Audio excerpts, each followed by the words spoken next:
Sejam bem-vindos ao nosso podcast do Único, o portal de notícias de Matos Filho. Já é de conhecimento geral que o PL 2338 de 2023 é a principal iniciativa legislativa atualmente sobre inteligência artificial no Brasil. Esse que ficou conhecido como o Marco Legal de IA. Mas hoje a gente não está aqui para falar dele. Nos últimos meses, houve diversas outras iniciativas que merecem a devida atenção e que podem mudar o cenário regulatório sobre o assunto. Somente neste ano, o Estado de Goiás publicou um projeto de lei sobre inteligência artificial, a ANPD publicou uma nota técnica que reuniu as contribuições da tomada de subsídios sobre o tratamento automatizado de dados, foi realizada uma audiência pública sobre um PL que regula data centers voltados à inteligência artificial, e foi também apresentado um PL que regula titularidade, autoria, registro, proteção e responsabilidade civil relativa às obras intelectuais geradas por sistemas de inteligência artificial. E é sobre todos esses temas que iremos falar hoje. Nesse podcast, eu, Jaqueline Simas de Oliveira, advogada sênior da prática de tecnologia do Matos Filho, estou com os sócios Luiz Felipe de Sessa e Paulo Brancher para um bate-papo sobre as recentes iniciativas legislativas e regulatórias sobre inteligência artificial que estão no radar do mercado brasileiro. Olá, Paulo. Olá, Luiz. Obrigada pela presença de vocês. Oi, Jaque. Prazer estar aqui novamente. Bom dia, Jaque. Prazer estar falando em mais esse podcast com você. Bom, vamos iniciar aqui nosso debate falando um pouco sobre o PL de Goiás. Paulo, em maio, a Assembleia Legislativa do Estado de Goiás aprovou o PL 15/2025, que institui uma política estadual de fomento à inovação e inteligência artificial naquele estado. Qual é o objeto desse projeto de lei e o que o diferencia do Marco Legal de IA que está em debate no Congresso Nacional? Acho que foi um primeiro movimento, não vou dizer a palavra dissidente porque ela é muito forte, mas que apresenta uma alternativa em relação à tônica apresentada pelo PL 2338, que é um PL, como todos sabemos, muito voltados para uma regulação de apontamento de responsabilidades, princípios, muito inspirada no modelo europeu, e sabemos criticada pelo fato de não olhar como um projeto de lei pode ajudar em termos de desenvolvimento econômico a partir de sistemas de inteligência artificial, fomento a desenvolvimento de sistemas. E eu acho que foi essa a tônica do projeto de lei 1525 apresentada no estado de Goiás, que está em vias de sanção pelo governador do estado de Goiás. Estamos aguardando para ver se efetivamente isso vai acontecer, mas já foi aprovada no âmbito legislativo. Pois bem, ele é um PL de fomento, não tem como tônica apresentar aquela dinâmica de conduta, responsabilidade e sanção. A ideia é poder trazer para o estado de Goiás um ambiente regulatório propositivo em termos de desenvolvimento, tanto que, por exemplo, o PL apresenta sua preferência por modelos de IA de código aberto, o que traz uma ideia de incentivo à inteligência artificial aberta no programa do estado de Goiás. Tem uma lista, uma relação de direitos de desenvolvedores, operadores, usuários e não usuários de sistemas de IA, mas sem aquela disciplina normal que a gente tem visto nos temas de tecnologia, em que há previsão de sanções em caso de descumprimento desses direitos, né?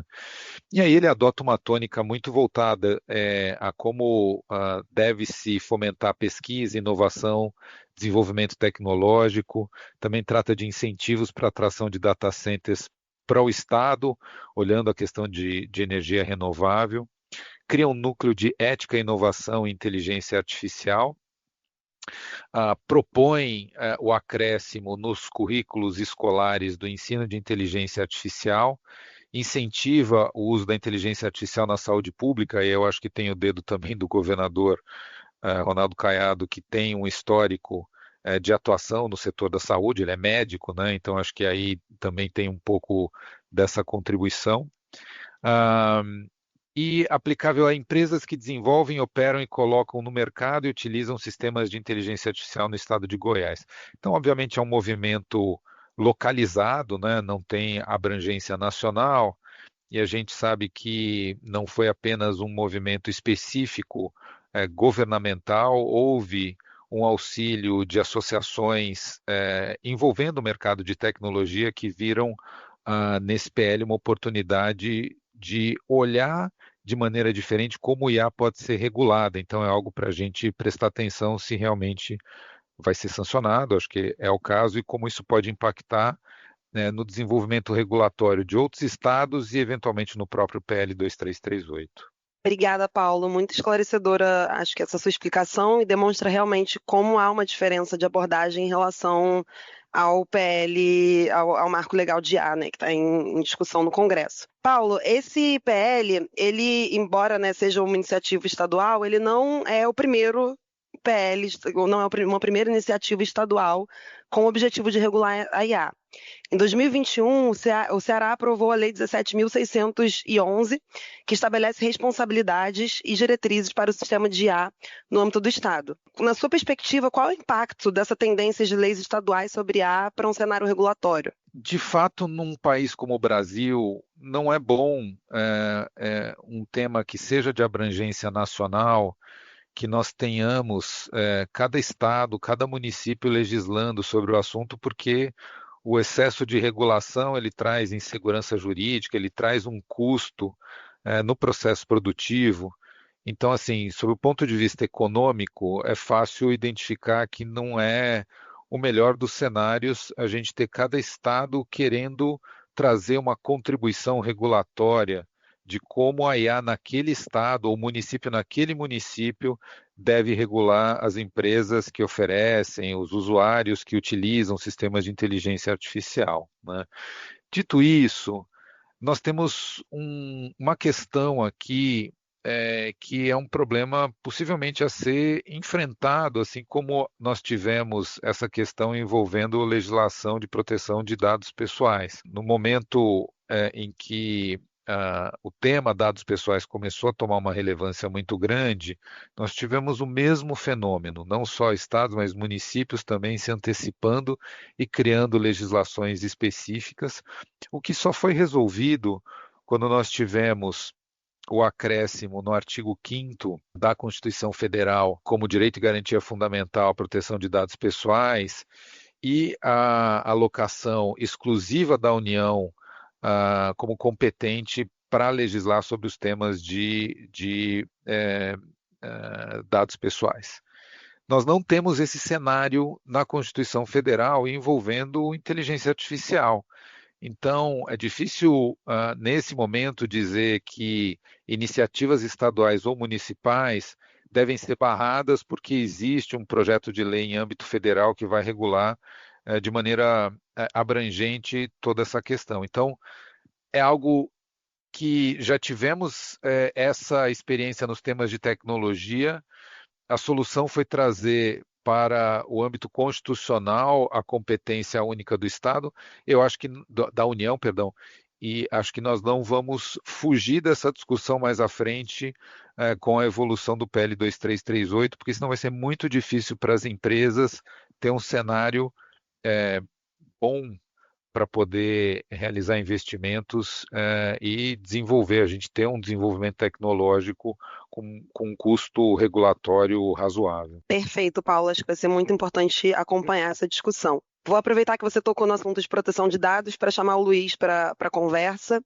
Luiz, a ANPD publicou em maio uma nota técnica que consolida as contribuições da tomada de subsídio sobre inteligência artificial e revisão de decisões automatizadas que havia sido realizada em 2024.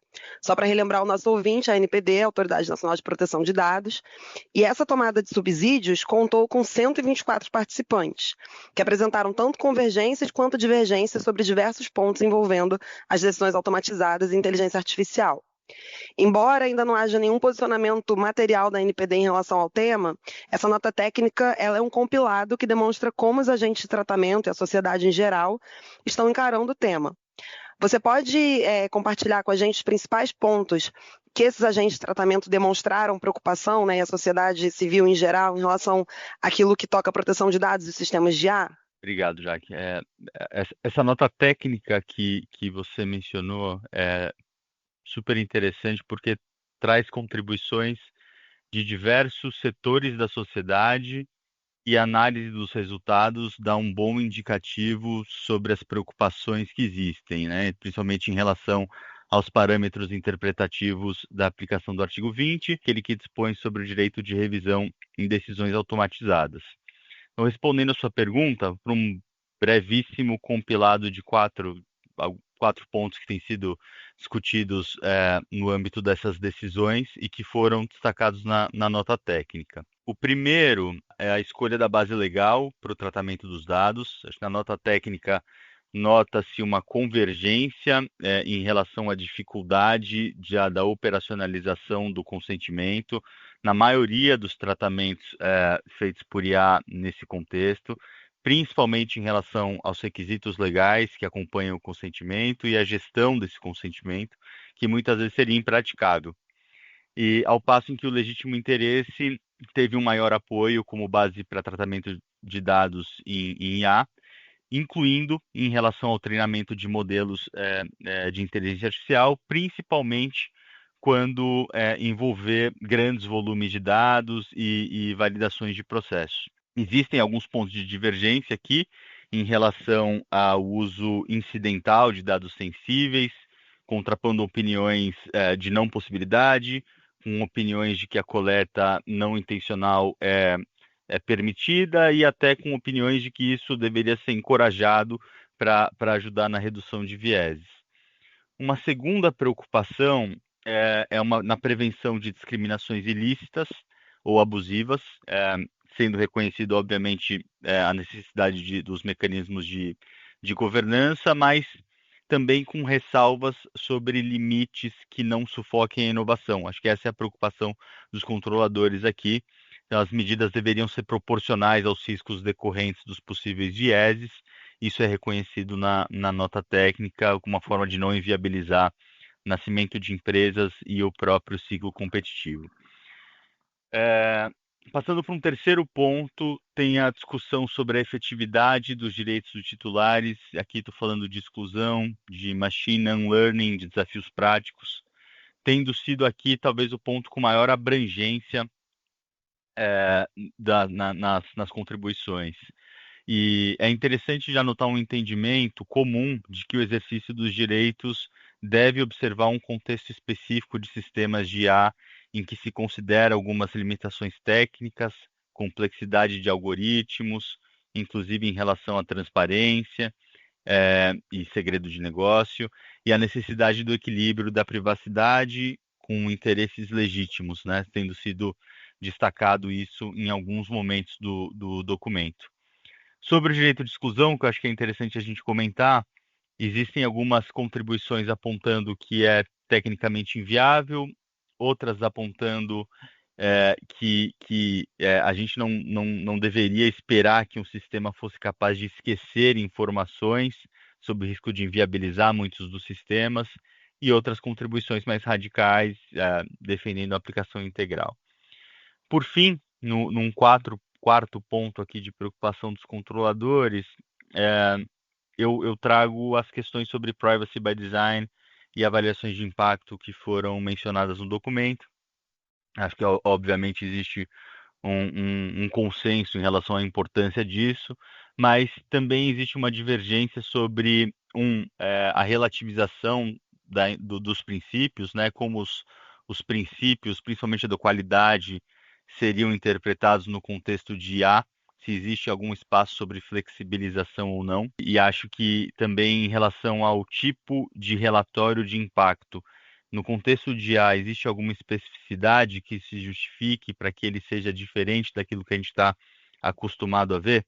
Essas são dúvidas que foram colocadas e que têm gerado algum tipo de discussão. Então, o que eu tenho visto é que montar a trilha de documentos é uma obviedade, que a maioria dos controladores sabe que isso vai ser importante, mas a gente tem visto diferentes approaches no mercado em relação a como montar esses documentos.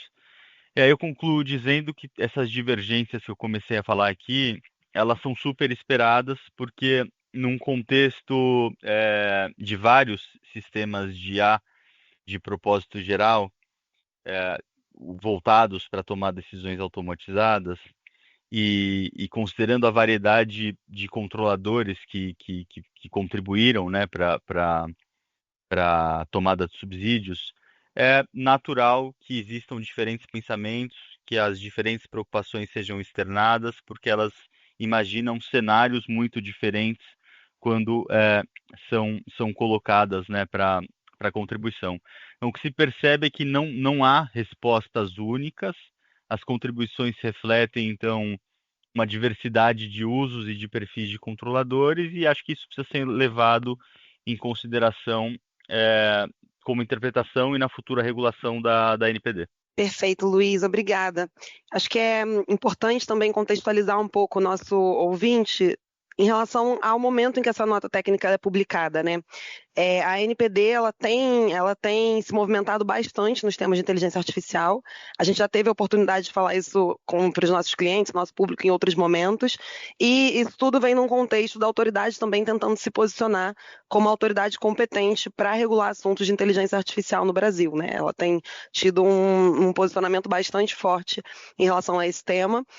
Nitidamente, essa nota técnica vai servir para o desenvolvimento de novas iniciativas da autoridade sob a perspectiva regulatória, para desenvolver regulamentos sobre o tema, até que estão previstos para a agenda regulatória do biênio 2025-2026, e tudo isso fortalecendo esse posicionamento da autoridade, que tem sido um posicionamento bastante claro e público sobre o tema. Muito obrigada. Voltando aqui para o Paulo, e mudando um pouquinho o assunto, mas não tanto. Paulo, quando a gente fala em fluxos de dados, e aí aqui falando de todos os dados que são tratados no âmbito de inteligência artificial, de todas as naturezas, a gente tem que falar obrigatoriamente também dos data centers, que ocupam um lugar muito relevante para o funcionamento da inteligência artificial e para a implementação da inteligência artificial. A gente tem visto, né, governos, tanto no âmbito da União, quanto também em âmbito estadual e municipal. Rio de Janeiro recentemente publicou uma iniciativa sobre o tema, tentando se posicionar também de uma forma bastante estratégica para incentivar o investimento em data centers no Brasil. Nesse contexto, em maio desse ano, a gente teve uma audiência pública para discutir o PL 3018 de 2024, que é um PL que dispõe justamente sobre a regulamentação de data centers voltados à inteligência artificial. Você pode comentar um pouco sobre quais são os impactos que esse PL pode gerar? Claro. Antes de falar do próprio PL, acho que você mencionou uma palavra que resume bem o que significa esse assunto atualmente: estratégico.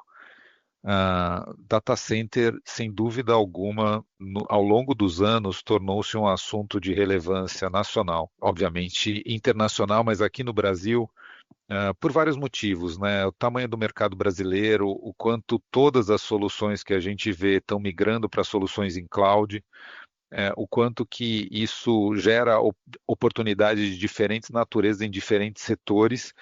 Portanto, deixou-se de ter um olhar apenas normal de negócios como mais uma área e passou-se a olhar o quanto que ter um ambiente de negócios favorável, mas ao mesmo tempo com a regulação adequada para esse tipo de atividade, passou a ser um assunto de relevância no âmbito governamental. Agora, em relação ao PL 3018, ele aborda assim duas frentes essencialmente, né? Uma que é o aspecto de inteligência artificial lidar com dados pessoais, e isso tudo implica, obviamente, questões que nós já conhecemos, como cibersegurança, a própria observância de direitos envolvendo tratamento de dados pessoais, como também não poderia ser diferente um tema envolvendo eficiência energética e sustentabilidade ambiental.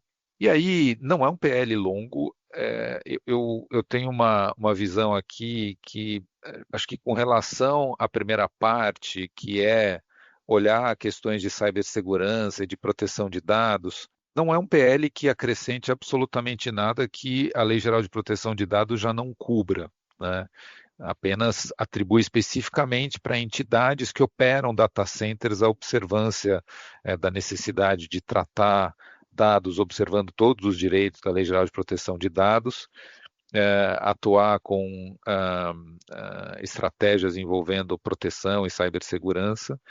Mas aí eu acho que até vai além do que seria um PL dessa natureza, ao até imputar responsabilidades ou obrigações, como se quem opera data center fosse essencialmente controlador de dados. E não é o caso, né? Em muitas oportunidades, este operador de data center é um operador no conceito da Lei Geral de Proteção de Dados. Então, eu tenho uma visão que até algumas das obrigações que são colocadas ali no âmbito desse PL seriam de difícil aplicação, mas acho que é alguma coisa ainda a evoluir.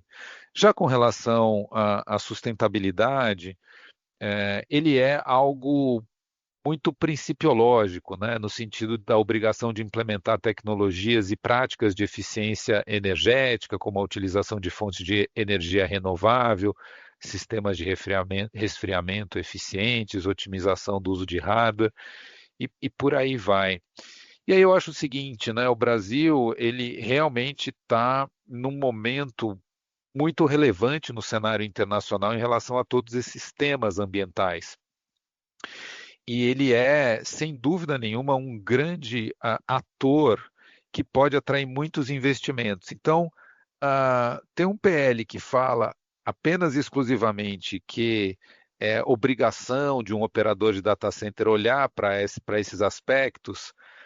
É, não sei se vai ser aquilo que vai ajudar a fomentar, né? Eu acho que falta um debate, o que, para poder incentivar esses operadores de data center, quais são os programas, quais são os projetos do ponto de vista governamental que vão ajudar na adoção de medidas de eficiência energética e de sustentabilidade ambiental, que é algo que não está presente. Então, eu, assim, olhando de forma bem resumida, acho que é um PL que, para atingir objetivos que ele se propõe, ele precisa evoluir bastante, porque ele não está maduro a ponto de trazer benefícios assim, de realmente sermos um polo estratégico global para abrigar data centers, né? Vamos ver como é que o assunto evolui.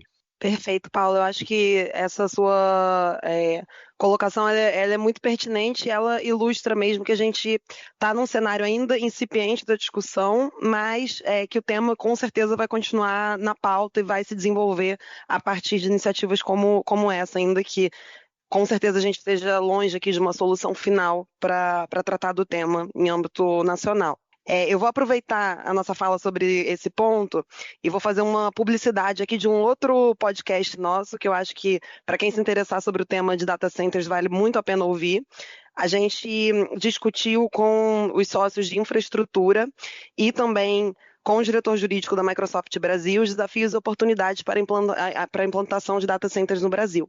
Então, para o ouvinte que tiver interesse, a gente tem um outro podcast sobre esse tema que vale bastante a pena ouvir. E aí, aqui já encaminhando, né, para o nosso último bloco, nosso último ponto de discussão, vou chamar novamente o Luiz para ter essa conversa com a gente. A gente vai falar um pouco sobre os desafios envolvendo inteligência artificial e direitos autorais. Luiz, além de aspectos de direitos autorais já estarem previstos também no PL 2338, que a gente já mencionou bastante aqui desde o início da nossa conversa, esse tema também está sendo foco de projetos de leis específicos.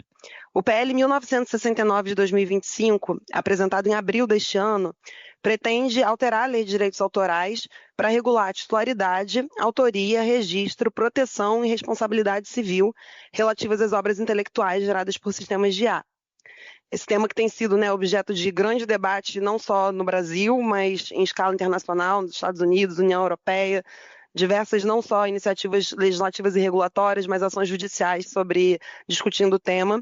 E acho que seria bem legal se você pudesse compartilhar com a gente quais são os principais aspectos do PL que ilustram também os principais pontos de discussão que a gente tem tido sobre o tema de direitos autorais em relação à tecnologia. Esse PL, dando um pouco de histórico, ele vem com a justificativa de que a Lei 9.610 de 98, que é a Lei de Direitos Autorais, não contempla expressamente as obras criadas com auxílio de sistemas de inteligência artificial e que isso estaria gerando incertezas quanto à titularidade, autoria, registro, responsabilidade e utilização econômica dessas criações produzidas com emprego de IA.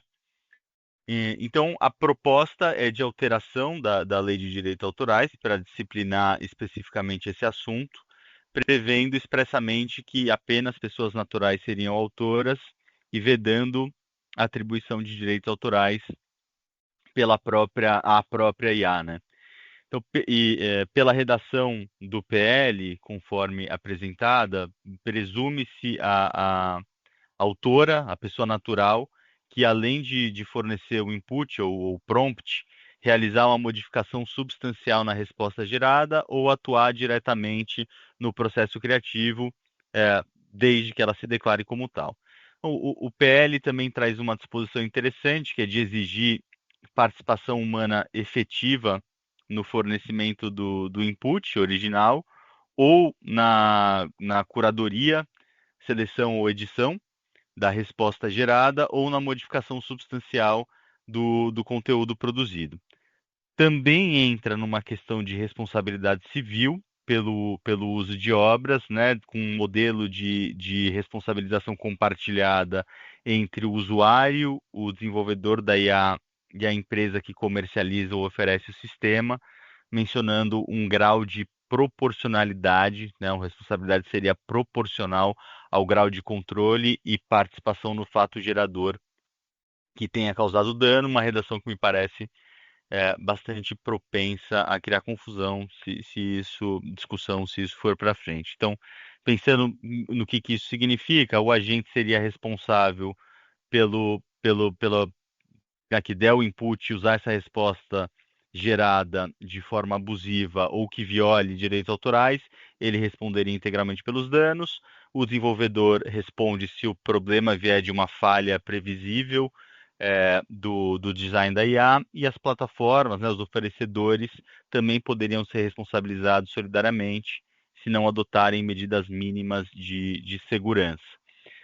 A minha percepção aqui sobre esse projeto isso daqui, é claro, é uma tendência global, majoritária, que a IA não seja reconhecida como autora e que as criações feitas por IA, sem contribuição criativa humana relevante, também não seriam passíveis de proteção. Tenho até reservas quanto à necessidade de você ter um novo PL e alterações para deixar isso claro. Essa questão da responsabilização também me parece complexa, né, da forma colocada, mas a gente vai acompanhar aqui os próximos capítulos, desdobramentos, e volta a falar do tema caso haja alguma novidade. Perfeito, Luiz, muito obrigada. Bom, esses foram os destaques do nosso radar que a gente gostaria de compartilhar com os nossos ouvintes. A ideia era realmente demonstrar que existem diversas iniciativas regulatórias e legislativas sendo discutidas em relação à IA, e essas iniciativas elas tocam diferentes áreas, como proteção de dados, infraestrutura e propriedade intelectual. As discussões sobre inteligência artificial estão cada vez mais crescentes e, por isso, o acompanhamento dessas iniciativas é importante, e a gente decidiu se reunir hoje aqui com o Paulo e o Luiz para comentar o tema. Eu agradeço muito a participação de vocês dois e a todos os ouvintes que ficaram até o final com a gente, e convido a todos para continuarem seguindo o Único, nosso podcast, para mais atualizações sobre inteligência artificial e sobre outros assuntos do mundo jurídico. Obrigada.